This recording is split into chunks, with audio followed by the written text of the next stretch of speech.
Le ridicule et la méchanceté sont ses traits de caractère. La haine est un poison mortel dont beaucoup se nourrissent pour vivre. Il n'y a pas d'entrepreneur audacieux qui ne fabrique pas automatiquement jalousie, envie, critique, caricature, diffamation et désinformation. Bienvenue sur Radio Espace Guinée, la radio dont les autres s'inspirent. Radio Espace Guinée. À Conakry, sur 99.7. En région, à Labé, Kakandé, sur 99.7. À Cancan, sur 99. Merci de nous rejoindre dans la deuxième partie de cette émission, les GG sur Radio Espace, le show qui vous parle et qui parle de vous évidemment tous les matins. Merci à vous à l'international. Vous nous regardez à la télévision du côté de Kissidou. Bienvenue à ceux qui nous rejoignent du côté de la Sierra Leone, mesdames et messieurs. Au menu, on s'intéresse à l'actualité. Le président de la République s'engage à gouverner autrement. Décidément, il veut en faire un discours et un ensemble d'actions à mener pour faire avancer donc le pays dans bien de domaines. Alpha Condé procède par pédagogie au moment où le monde s'interroge évidemment sur le respect de ses multiples engagements depuis qu'il est arrivé au pouvoir en 2010. Changement d'abord, progrès en marche en 2015 et maintenant gouverner autrement. À quoi devons-nous s'attendre? Pose la question ce matin Jacques Lewalino. Quelle place pour l'entrepreneuriat dans cette gouvernance qui a du mal pour l'instant à rassurer? Notre invité ce matin dans cette émission, honorable Bintou Touré, elle est députée à l'Assemblée nationale et présidente du Parti guinéen pour le progrès et du développement. Elle sera avec nous d'un moment à l'autre, évidemment. Madame Bintou Touré, députée, présidente donc de PGPG. Elle sera avec nous dans un instant sur Radio Espace. Continuez à réagir. Les contacts s'affichent juste en bas de l'écran. Avec plaisir, dans un instant, je ferai lecture, évidemment, de lire quelques messages avec la complicité d'Amadou Sow, de Cabinet Condé, de toute l'équipe à la régie. Bienvenue, si c'est maintenant que vous le faites. Allez, avec ce premier message que nous recevons sur le 657 39 13 13. Bonjour les GG, franchement, nos joueurs ont montré qu'ils peuvent sauver l'honneur de la patrie s'ils veulent. Bonne chance à eux et à tout le peuple de Guinée contre l'équipe du Mali. Une équipe qui n'est pas à négliger. Donc c'est Diallo Mamadou Moussa qui nous envoie ce message. Nous restons dans le sillage avec cet autre. Lui c'est qui exactement? Nous allons corriger le Sili. On va fêter ça ensemble comme deux poumons d'un même corps. C'est Salifou Nyankadou, lui il est malien.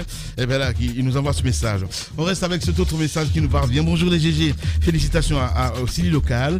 Nous reconnaissons tous que Moussa est terrible et que Adafou Média fait le bonheur du peuple guinéen et franchement, good job, merci. On reste avec cet autre aussi, les vrais gens qui s'expriment dans cette émission. Bonjour Lamine, c'est Dr Zayed depuis Lambagny. Je suis vraiment séduit par l'intervention de Moussa Moïse sur le football guinéen et sur notre équipe au Chan. Bonne chance à notre 11 national et à toi aussi Lamine. La Guinée est fière de toi, merci. On reste avec DTS qui nous écrit également sur le 657 39 13 13. Bonjour les GG, honnêtement, j'adore l'entraîneur Lapé Bangoura et sa simplicité à diriger l'équipe. Il me ressemble vraiment, à Florent Mbigué de la RDC. Vivement son arrivée à la tête du Sili national pour un réel changement. DTS qui nous envoie ce message. Qui est le plus ventru? Il se pose des questions ce matin, Jacques et Moussa Moïse là. Allez, on reste toujours dans le sillage avec cet autre signe qui nous écrit. Bonjour les GG. Ibrahim Capello depuis son Founi à la sortie généreuse du Sili est vraiment rassurant pour la qualification de notre équipe. Bonjour Lamine, bonjour à toute l'équipe. Bonjour à vous. Et félicitations à notre Sili national. C'est Juldé Fogo depuis Solo Primo qui nous envoie ce message. Bonjour les GG, moi je préfère que la Fédération guinéenne de football maintienne cette équipe locale comme équipe A. Voilà. C'est Mamadou Mori depuis Fassia qui nous envoie ce message. Bonjour à vous Lamine et à toute l'équipe. Votre émission est salutaire. Vous dites tout ce qu'on pense bas et vos analyses aussi. Merci beaucoup. J'essaie de reformuler un petit peu parce que c'est des vrais gens évidemment qui s'expriment ici. Madame Yoro sait de quoi je parle. Bonjour les grandes gueules, bonjour à toute l'équipe. Félicitations à l'équipe nationale pour la victoire d'hier. Lamine, Moussa Moïse a raison. On doit remplacer cette équipe par l'équipe nationale. On reste avec cet autre aussi qui dit qu'il est satisfait de notre équipe nationale. Il s'appelle Gibril Souma. Il est du côté de Koya. Touré Amadou Akate qui dit que le football, c'est l'engagement. Merci à cet autre aussi qui nous écrit. Bonjour l'équipe, bonjour à toute l'équipe. Bonne chance à notre équipe nationale. Malheureusement, le message n'est pas signé. On a déjà lu ce message. Il faut donner la chance donc à cette équipe. C'est Mamadi Mawata Kamara qui nous envoie ce message. On se transporte maintenant sur notre plateforme, sur le hashtag Espace GG avec les auditeurs. Encore 2 minutes évidemment avec la complicité de Cabine Condé. Top chrono et c'est parti avec ce premier tweet que nous recevons de Ibrahim Khalil Bamba qui nous écrit: bonjour les GG, cette équipe vaut mieux que les vieux qui jouent en Europe et qui font semblant de mouiller le maillot. Ils profitent des vacances et des temps morts pour venir se faire valoir ici maintenant. Il faut que ça finisse. Voilà, merci beaucoup. On reste avec cet autre aussi qui nous écrit. Lui c'est Lamine Télézage Diallo. Mes sincères et chaleureuses félicitations au Sili local et à tout le staff technique pour la qualification. Merci beaucoup. On reste avec Ouarte Fela Diaby. Vraiment, hier, tout mon corps freinait. Et la joie quand je voyais donc les jeunes patriotes se donner à fond pour honorer le drapeau guinéen. Toutes mes félicitations à cette équipe hashtag Espace GG. Nous avons Narstelin aussi qui nous écrit sur le hashtag Espace GG. Lamine, comme l'a dit Jacques, après la Zambie, l'Égypte étant le pays le plus titré de la CAN, pardon. Ça c'est le CHAN, il faut dire. Voilà. C'est donc lui part de la CAN. Qu'est-ce qu'il dit? Mise également sur les joueurs locaux. Donc il est temps que nous écoutions ce championnat local, car même l'Algérie 2019 a remporté la CAN devant Sénégal galactique. On reste avec Emmanuel Kant sur Twitter qui nous écrit: bonjour l'équipe, bonjour à toute l'équipe, félicitations au Sili national, merci. On reste avec cet autre aussi qui nous écrit, lui c'est l'optimiste. Bonjour les grandes gueules. Ce slogan de Fama, gouverner autrement. On n'a pas encore débattu le sujet, les gars. Donc on y va avec l'autre. C'est ça, Kofiba Yombuno qui nous écrit: le football est simple, mais il est difficile de jouer. Simple. Sinon, il n'y a pas d'endroit dans le monde où le joueur est plus heureux que dans un stade de football. Félicitations à notre équipe nationale. Bien, Lelouma qui nous écrit: bonjour les grandes gueules, félicitations à toute l'équipe. Les jeunes ont démontré de plus qu'ils ont l'amour de patrie et c'est l'essentiel. Merci. Kerno Abdoul qui nous écrit: toutes mes félicitations à nos joueurs. Le Sili est aujourd'hui le seul dénominateur commun de la Guinée. Nous restons avec Oularé Lamine qui nous écrit: bonjour Lamine, bonjour à toute l'équipe. La différence entre cette équipe locale et l'équipe A se trouve dans leur degré de détermination, d'engagement et surtout dans leur degré de patriotisme.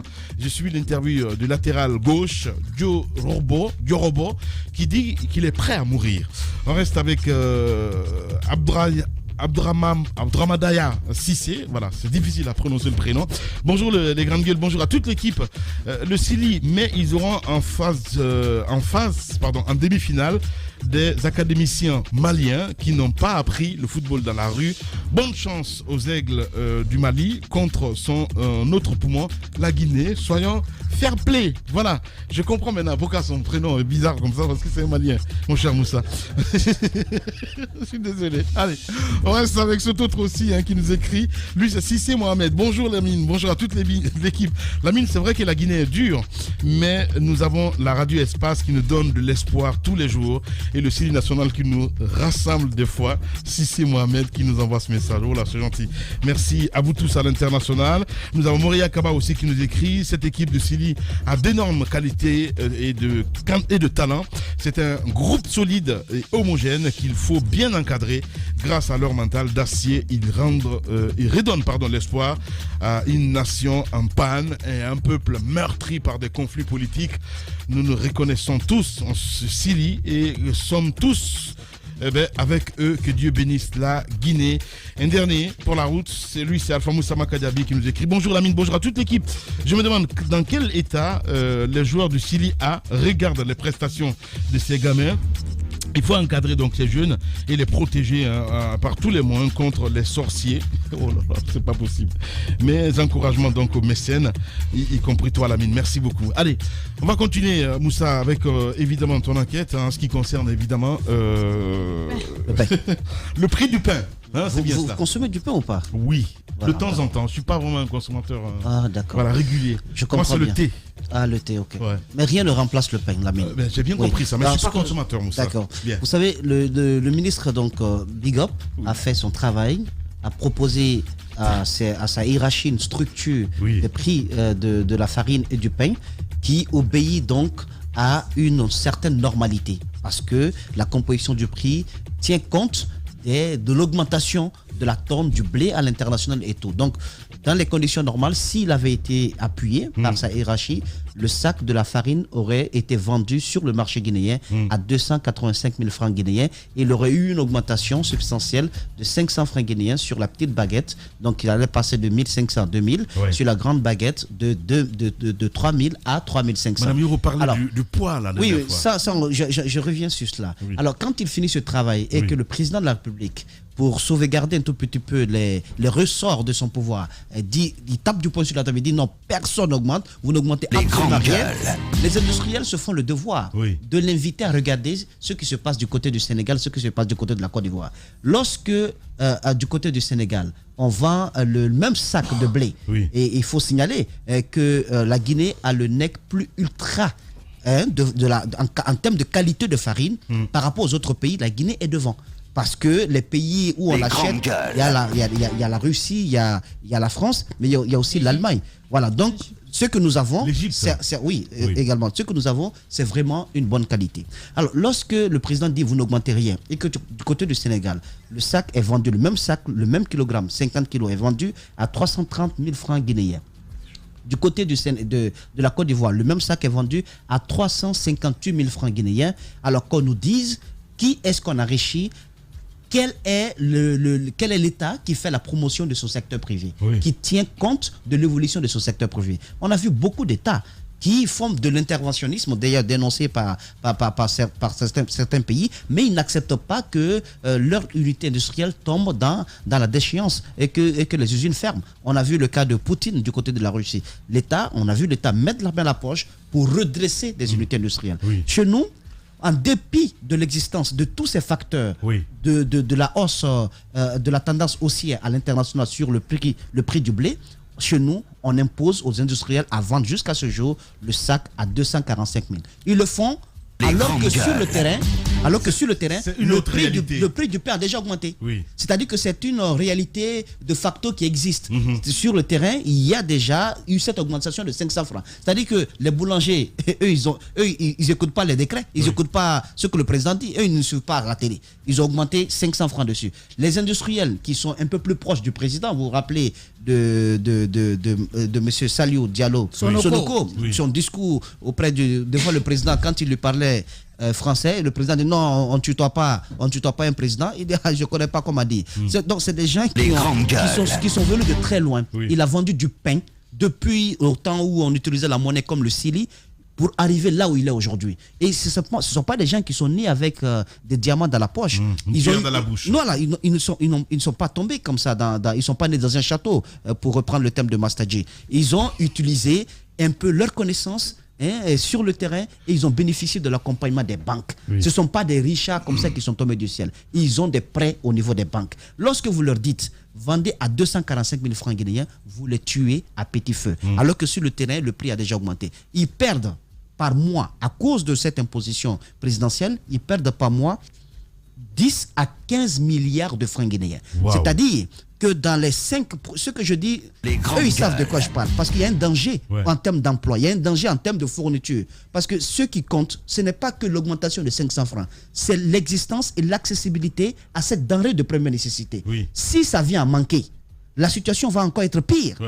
Là, ce sont les boulangers qui gagnent parce qu'eux, ils ont fait leur augmentation. Mais si les industriels ne produisent plus la farine, où est-ce que les boulangers auront la matière première pour travailler? Donc, ils perdent 10 à 15 milliards de francs guinéens par mois. C'est-à-dire que les bateaux qu'ils envoient, les bateaux de blé qu'ils envoient pour débarquer au port autonome de Conakry, qui est quand même ce port est plus cher que le port du Sénégal. Comparativement aux industriels dans le même secteur au Sénégal, ce port est plus cher que celui de la Côte d'Ivoire, comparativement aux industriels dans le secteur de la farine en Côte d'Ivoire. Donc, et dans ces deux pays également, le coût de l'électricité est plus bas. Le coût au niveau des infrastructures est plus bas. Lorsque vous embarquez un camion, vous remplissez un camion de farine du côté de Dakar pour aller à l'intérieur du pays, quelque part là-bas du côté du Sénégal, et vous faites la même chose en Guinée, à Conakry, celui du Sénégal va rentrer et le chauffeur va se reposer pendant une semaine avant que le camion qui a quitté Conakry, rempli de farine, arrive en Zérékoré. Même lorsque vous embarquez pour la Sierra Leone, c'est la même chose. Donc le coût de production de la farine en Guinée est beaucoup plus élevé que le coût de production de la farine en Côte d'Ivoire et au Sénégal. En termes d'infrastructure, en termes d'accompagnement de l'État, en termes d'électricité. Ce qu'ils payent ici en termes d'électricité est beaucoup plus élevé parce qu'il n'y a pas de courant 24 heures sur 24. Ouais. Donc ils sont obligés de compenser avec l'utilisation des groupes électrogènes. Donc l'alerte est lancée. Déjà, les bruits de bottes, les cris de cœur, les bruits de couloir. Comment je peux dire ça? Il y a déjà de l'électricité dans l'air du côté de Grands Moulins de Conakry. Ouais.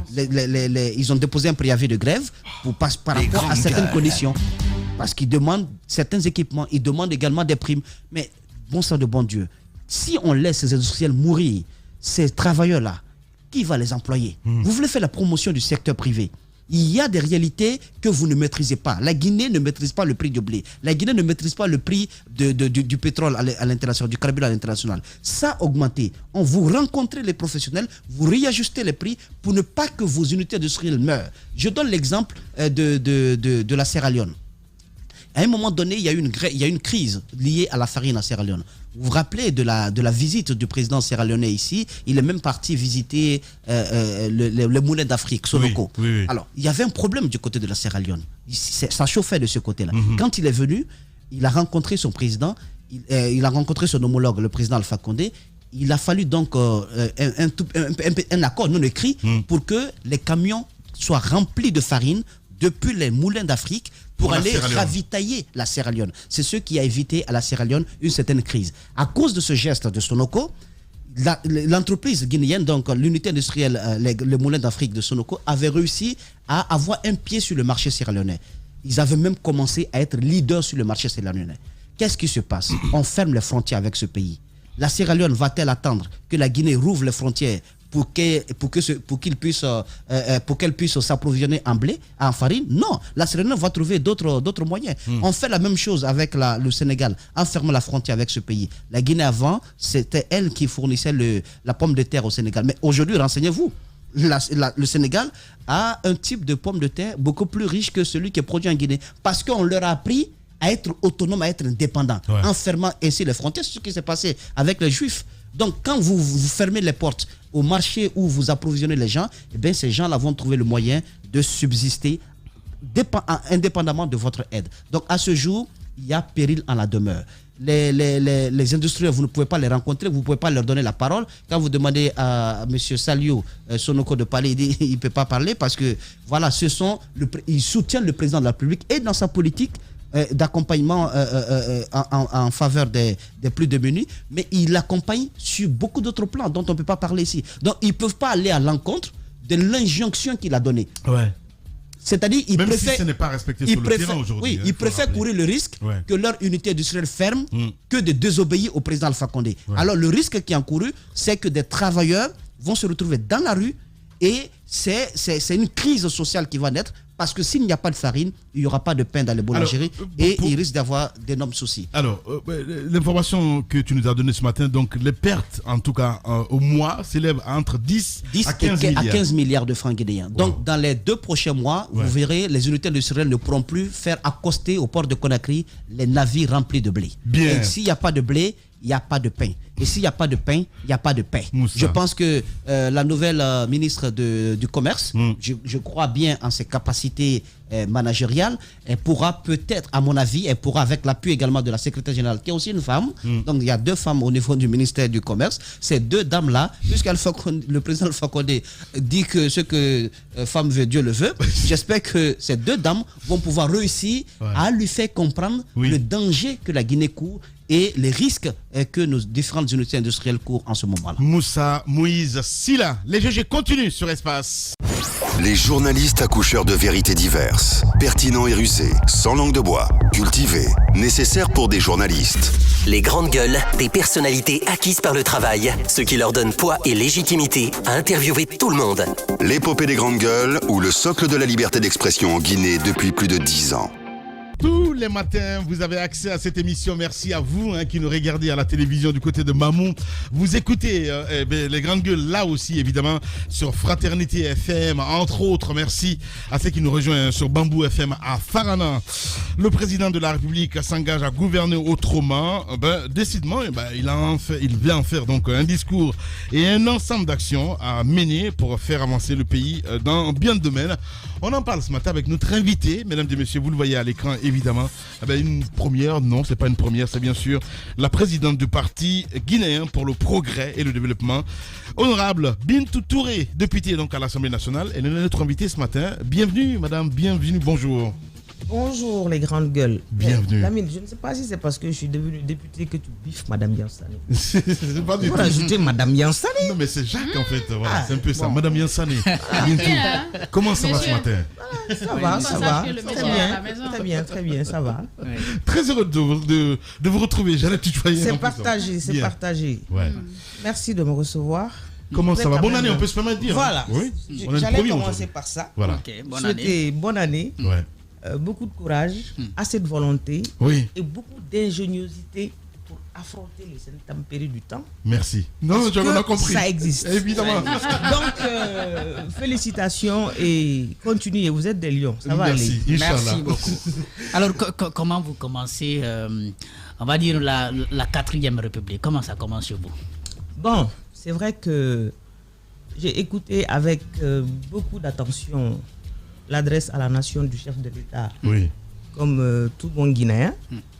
Et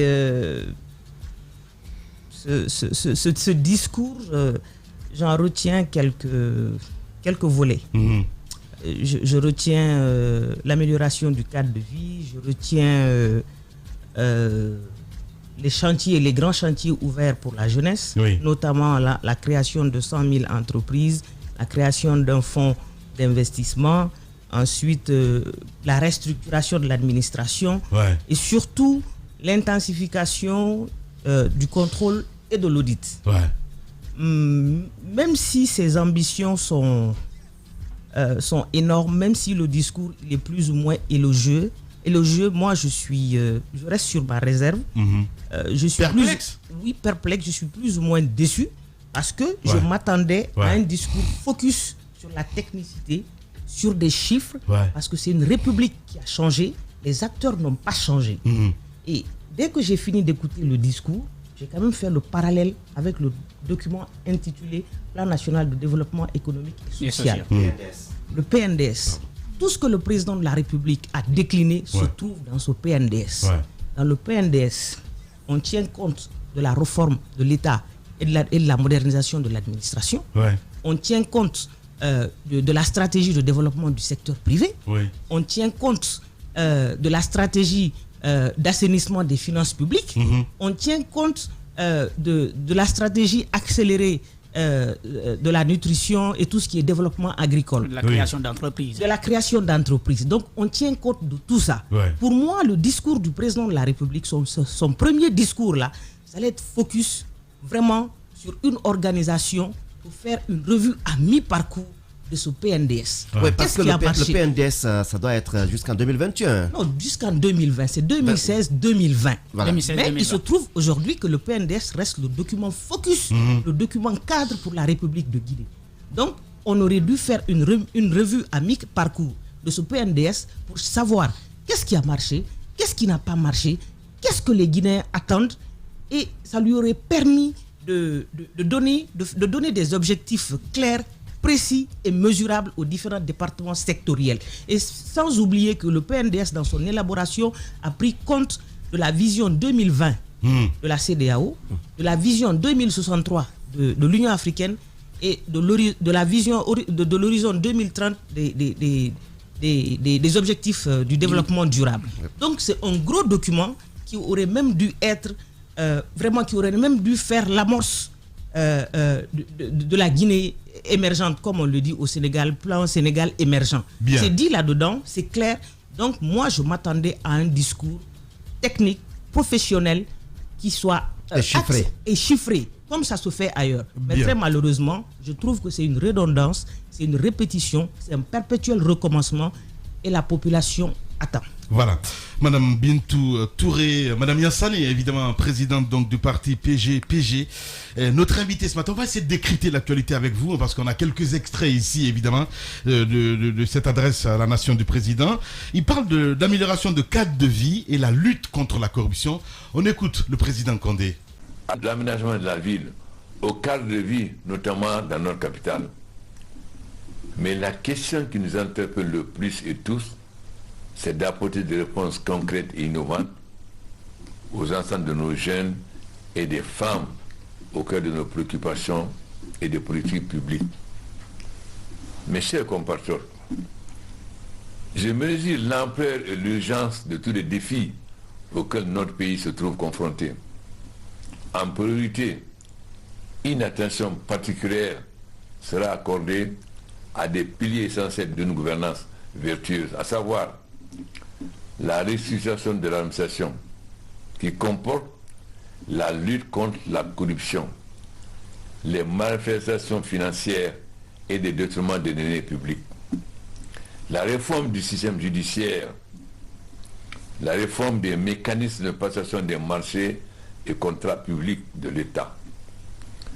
À propos de la commande publique, toutes les sociétés de prestations de fourniture de biens et services seront passées en revue afin que celles qui sont affiliées à des ministres, des hauts cadres de l'État, de l'administration publique ou des proches des familiers de ces décideurs publics soient identifiées et disqualifiées dans le processus de passation des contrats et de marchés publics. Partout où il y aura un conflit d'intérêts avéré ou un mélange de genres, je prendrai mes responsabilités. Car gouverner autrement, c'est de s'employer à éliminer des distorsions dans l'économie, de veiller à l'égalité des chances entre les citoyens. D'autres défis de transport, la systématisation des contrôles et audits des agences, la digitalisation des opérations de l'État, le contrôle et les audits concernant aussi les ressources affectées aux collectivités et communautés à la base, l'amélioration des réseaux routiers, des initiatives programmes en faveur des jeunes et des femmes et destinées aussi à préserver notre environnement consiste à la création de 100 000 entreprises pour les jeunes, la création de fonds d'investissement associés de programmes de formation pour les jeunes, la création de fonds de programmes de formation et de bourses scolaires pour les femmes. Voilà, c'était donc Alpha Condé, voilà, président de la République. Mon cher Moussa, on vient d'écouter le président Condé à l'instant. Ouais. Au fait, si je me base sur ce qu'il vient de dire, si je décrypte son discours, je vous assure que je suis disposé à l'accompagner même pour un 5e mandat. Eh bien, oui, parce que c'est bien écrit et c'est vraiment ce que nous voulons comme gouvernance vertueuse dans ce pays. Mais il y a un déphasage terrible entre ce qu'il dit et ce qui est. C'est-à-dire, vous sentez même lorsqu'il les prononce, lorsqu'il le dit, lorsqu'il lit ce discours, vous sentez que sur le terrain, l'application fera défaut. Il n'y a pas de suivi déjà. C'est-à-dire, quand on veut impulser une nouvelle politique... On est en politique. Non, mais Lamine, quand on veut impulser... Oui, je suis d'accord. C'est la rhétorique. Je suis désolé parce que tu prends un petit peu cette adresse à la nation, il a dit 9 fois le mot gouverner autrement. Oui, d'accord, mais c'est parce que pédagogiquement, il s'attelait à nous l'expliquer hier. Moi, en tout cas, j'ai suivi, j'étais en classe, j'ai été assidu hier, j'ai pris note. C'est comme si on suivait un professeur qui nous donnait donc un cours. Je dis bien que c'est très beau ce qui a été dit. Mais quand on veut mettre en place une nouvelle politique, Lamine, on évalue la sienne, on évalue la précédente. Qu'est-ce que la précédente a donné? Qu'est-ce qui a été fait pour améliorer? Si vous n'avez pas agi pour corriger les lacunes de la précédente politique, vous ne pouvez pas annoncer de nouvelles sans avoir tiré les leçons de l'ancienne. Moi, je trouve que c'est une façon encore de nous rouler dans la farine, puisqu'on parlait de farine ce matin, et puis on produira un résultat qui ne sera pas de qualité, un pain donc qui aura des grammes en moins. Voilà. Allez-y. Oui, la question à Madame Yansane Bintou Touré, honorable, et comme vous le voulez ainsi tant. Non, comme ça se doit. Comme ça se doit. Alors, la question que je voudrais poser, est-ce qu'en écoutant le président de la République, vous avez fait un décryptage, est-ce que vous y trouvez là un aveu d'échec? Ouais. Bon, on ne peut pas dire que c'est un aveu d'échec, ça c'est trop dire. Mais il faut rappeler quand même que depuis 1958, tout a été dit dans ce pays, tout a été couché sur papier, tout a été décliné.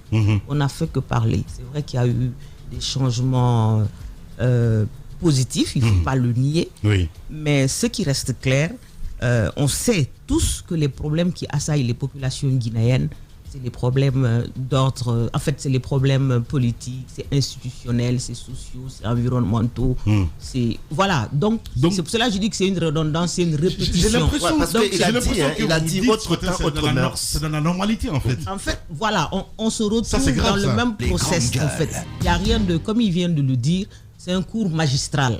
Wow. Mais dans la réalité des faits, il n'y a pas de prépondérance, quoi. Êtes-vous pessimiste? Est-ce que vous n'y croyez pas? Parce que quand il parle, par exemple, de restructurer l'administration, notamment de se focaliser dans la lutte contre la corruption, est-ce que vous pensez que à partir de maintenant, il va y avoir du nouveau sous le soleil? Surtout qu'un communiqué a accompagné. C'est ce qu'on souhaite vivement. C'est pour cela je viens de dire que je m'attendais à un discours technique. Il vient de le dire. On ne peut pas avancer sans tirer les leçons de ce qu'on a de la précédente politique.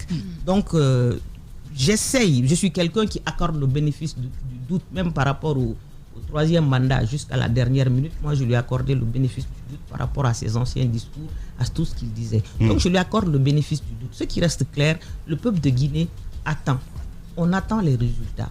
Il parle de corruption pendant qu'il y a une actualité qui défraie la chronique par rapport à 200 milliards. Je ne jette l'anathème sur personne. J'ai beaucoup de respect pour cette jeune dame qui d'ailleurs peut jouer négativement sur sa carrière. Elle est trop jeune. Donc je ne lui jette pas le coup tout de suite. Mais si monsieur le président veut qu'on lui fasse confiance et qu'on lui porte cette chose-là, qu'il laisse quand même pour une fois cette chose être réglée par la justice. Tout le monde en parle, mais on ne jette la chose sur personne.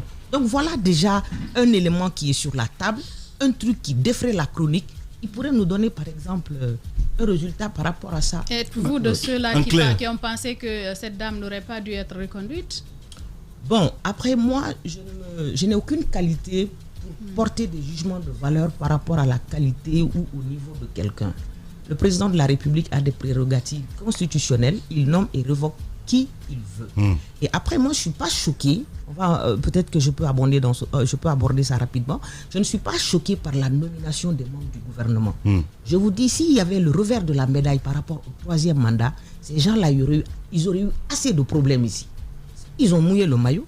N'eût été la connotation régionale, communautariste de la politique en Guinée, mais il n'y a pas de problème qu'on nomme des gens qui se sont battus avec toi en politique. Oui. Aux États-Unis, on vient de constater, il paraît qu'à la Maison-Blanche, il y a 3000 employés.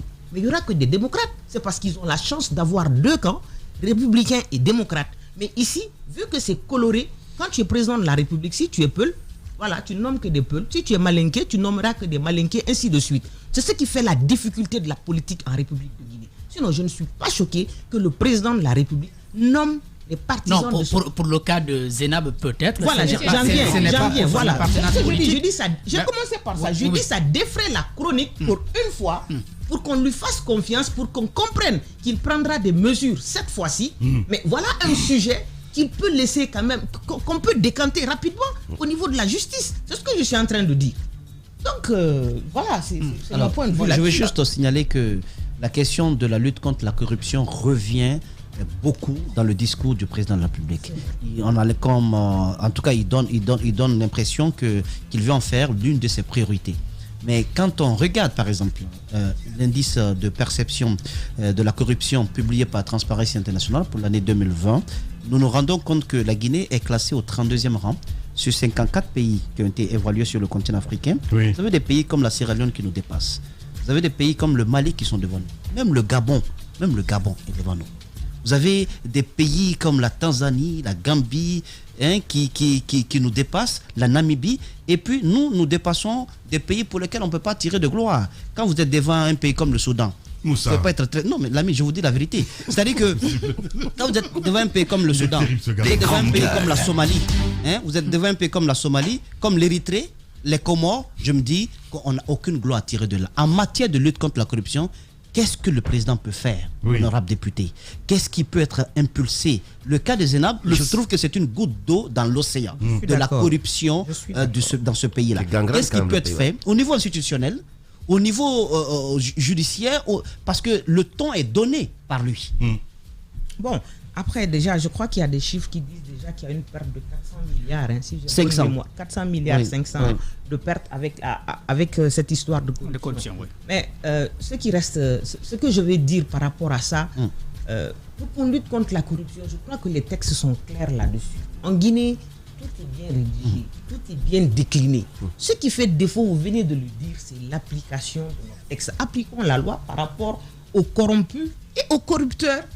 Je crois que dans certains pays, on vient d'exécuter. Je ne souhaite pas que ça soit. Oui, ici la peine de Guinée. Les grands mois est révolue en Guinée. Voilà, la peine de mort est révolue en Guinée, mais on vient d'exécuter un des grands Richards en République chinoise. Voilà, parce qu'il a été accusé de fait de corruption. Donc je crois qu'il y a des mesures qu'on peut prendre pour que la corruption cesse.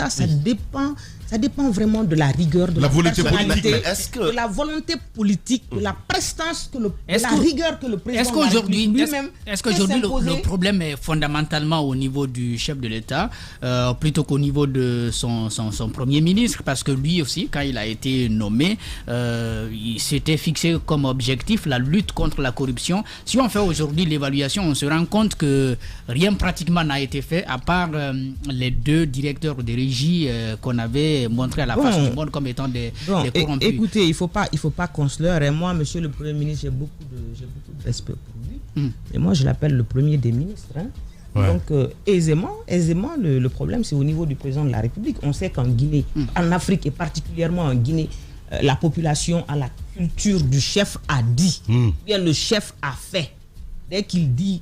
C'est-à-dire, on navigue à vue, si je peux l'intituler comme ça. On ramène tout au chef de l'État et c'est eux qui se mettent dans cette prédisposition. C'est parce qu'on a aussi un régime présidentialiste. Non, mais un régime présidentialiste, ça veut... Bon, un régime présidentialiste, d'accord. Je pensais que tu avais dit un régime présidentiel. Bon, présidentialiste, mais juridiquement quand même, on va dire un régime présidentiel compte tenu des déclinaisons de notre constitution, parce qu'il y a quand même la séparation des pouvoirs. On a un exécutif, qui foudroie tout sur son chemin.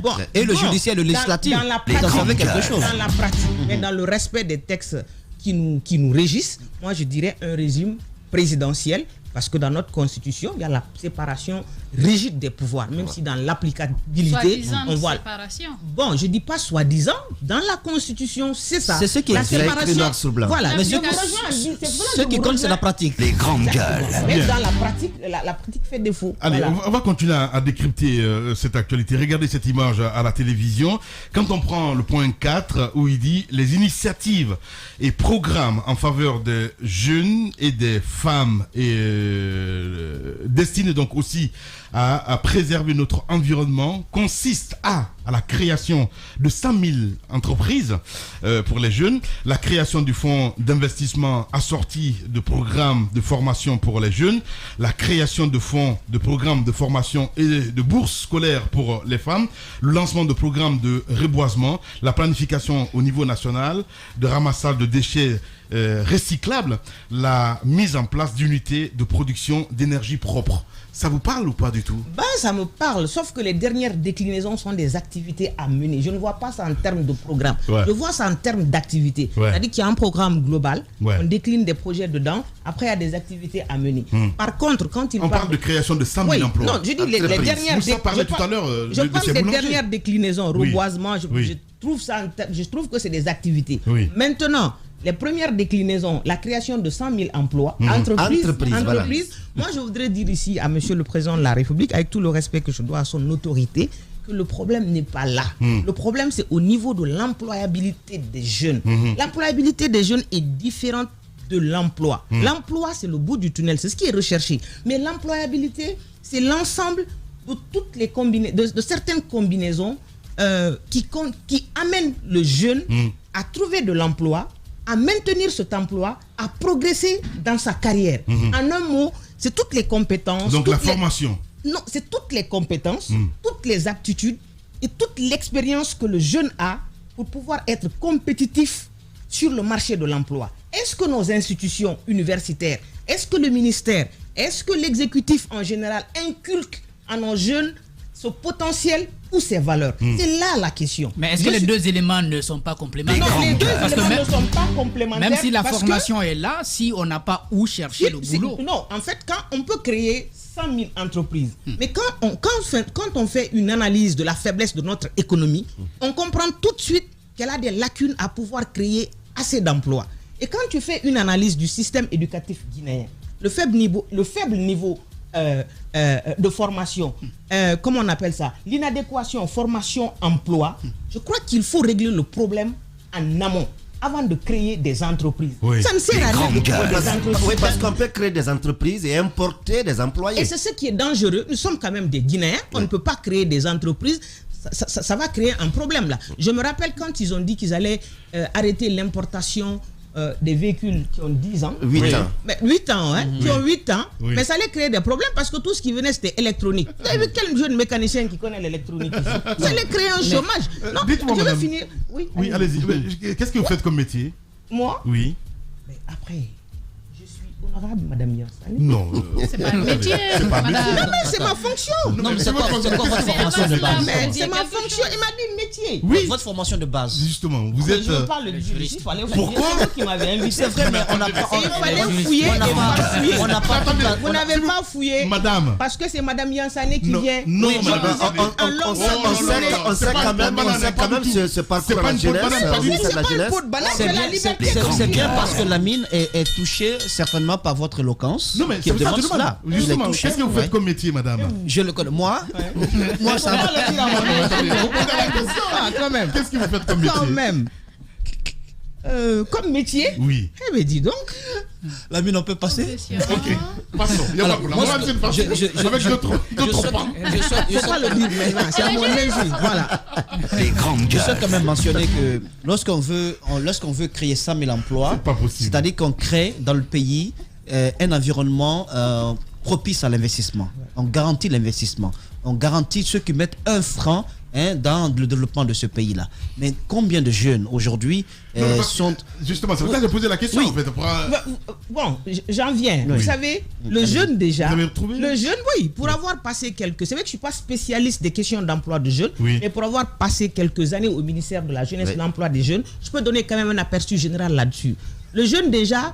selon la charte africaine de la jeunesse, est décrit comme une personne âgée entre de 15 à 35 ans. Oui. Et selon un document de la Banque mondiale, les statistiques d'un document de la Banque mondiale, cette population représente 4,1 millions d'habitants. Comme 12 millions. 4,1 millions d'habitants, soit 34% de la population guinéenne. Et les moins de 35 ans représentent 76%. Pour vous dire combien de fois il faut s'occuper de cette frange. Quelqu'un l'a dit. Si tu ne t'occupes pas d'elle, elle va s'occuper de toi. C'est le président qui l'a dit. Hein. On a vu, c'est lui-même qui l'a en dit. La 2007, on a vu toutes les manifestations dit. Qui se sont passées ici. Bien. Ça crée le manque d'emploi, ça crée des frustrations, ou bien ça amène même les jeunes à être des accompagnateurs des manifestations. D'autres pans du discours, mon cher Moussa. Oui. Le président de la République parle de l'amélioration de la qualité de vie dans la zone spéciale de Conakry. En parlant de la création d'une nouvelle cité administrative, une campagne massive de salubrité dans la capitale, l'amélioration de la circulation routière, un programme ambitieux de logements sociaux. Bon, ça c'est... En fait, c'est pas des choses... c'est pas nouveau, quoi, en fait. Rien de nouveau sur le soleil. Ça a toujours été dit. Ouais. Voilà. Il y a quelques bâtiments tout de même qui sortent de terre du côté de Coloma, de la zone spéciale du côté de Coloma. On a vu Lilou aller visiter la nouvelle ambassade, le nouveau département des affaires étrangères. Il y a aussi la construction, je pense, de l'ambassade de l'Arabie Saoudite. Mais est-ce que tout cela, fait partie un peu des priorités dans ce pays-là? Parce qu'il parle également de l'amélioration de la circulation routière. Je ne sais pas si vous circulez de façon fluide en venant au travail ou est-ce que vous avez pu vous déplacer tranquillement? Ça dépend des heures. Oui. Mais sur ce plan-là, moi quand même, je reste très reconnaissante par rapport à ce régime. Hein. Parce que moi j'habite la cimenterie, je suis à Lansanaya. Alpha Condé, le président de la République, quand il est arrivé au pouvoir, le tronçon Matoto, Anta, cimenterie, c'était infernal. Mais sincèrement, aujourd'hui, tu vas comme sur des... Comme sur du... Comment on appelle ça? Madame Yassane. Voilà, comme sur des roulettes. Madame Yassane. Je voulais dire verglas. Non, mais quand même. Voilà, exactement. Je voulais dire verglas. Vous avez quel type de voiture? Vous avez quel type de voiture? Parce que avant que je ne sois député... parce qu'on n'a pas la même voiture. Non, mais avant que je ne sois député, un petit, pour la première fois quand je suis arrivé ici, j'étais dans mon petit véhicule. Oui. Aujourd'hui, le statut de député me confère quand même. Oui, je sais. Voilà. Vous ne ressentez pas les non, ça, c'est maintenant. Il n'y a même pas ça, c'est depuis le mois d'avril, là.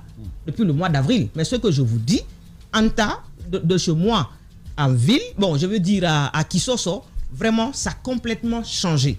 Et puis, il y avait d'autres tronçons aussi, les transversales, ça, il faut le reconnaître. C'est comme dans le cadre de l'énergie. On ne peut pas dire, en 2014, il paraît qu'on était à 17% de comment on appelle ça? De production. Pas de production, en tout cas de ravitaillement, si je peux le dire comme ça. De dessert, voilà, de dessert. Mais aujourd'hui, il faut reconnaître quand même que ce monsieur a fait des efforts dans ce sens, sans vouloir le flatter. C'est ce que vous faites ce matin. Non, je ne le flatte pas. Non, je ne le flatte pas. Moi, je ne le flatte pas. Vous êtes un allié ou pas du tout? Du pouvoir? Oui. Moi, je n'ai jamais été un allié du pouvoir. Toi aussi, si j'étais allié Madame du pouvoir. Yassane. Non, si j'étais allié du pouvoir. Madame Yassane. Peut-être que j'aurais invité Madame Hiero un beau matin. Je suis désolé. Les grandes gueules. Je ne suis pas allié. Je suis désolé. Je suis dans de l'opposition.